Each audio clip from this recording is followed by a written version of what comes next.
Welcome back in. It is 6:46 right now. If you took a step back financially in 2020, you are not alone. As we look ahead to recovering and rebounding, WMRT News' Mallory Sofaste has advice from an accounting professor on how to do the most with what you have, because if it matters to you, it's a matter for Mallory. It may not be a lot, but that doesn't mean you can't set financial goals. And topping the list should be tackling debt. 2020 put many of us into a financial hole. There is a way out, even with less coming in. JP Krell said to start by digging into the interest rates on the debt you owe. If I'm paying, maybe $150 a month just in interest, then getting rid of that debt is giving myself an after-tax raise of $150 a month.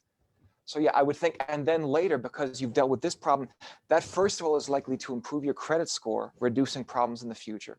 And it also makes you more able to handle the unexpected later on, because you don't already have one problem kind of, weighing you down. Where to start? Take an approach like the experts. I use what's called an amortization calculator, which sounds a lot more complicated than it is. Basically, it's saying you can plug in some numbers and say, okay, here's the amount I owe, here's the interest rate, and here's the term.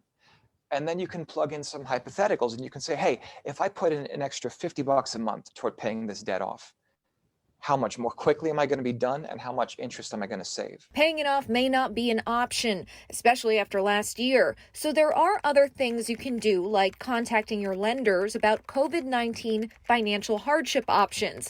Ask if they're allowing deferred, delayed, or skipped payments. Will they waive fees or penalty interest rates? Krell advises against increasing debts to build an emergency stash. If the pandemic takes a turn for the worse, having a better credit score still puts you in better shape, all else being equal. And once you have debt under control, work through this list. Pay down debt, set up an emergency fund, save for retirement, save for your or a loved one's education, and then do a little bit of investing. The important thing is to call your creditor if you need help and ask about your options before you get hit with a penalty. Also, set an amount or percentage you plan to put towards debt or savings and schedule automatic transfers so you're not tempted to spend that money.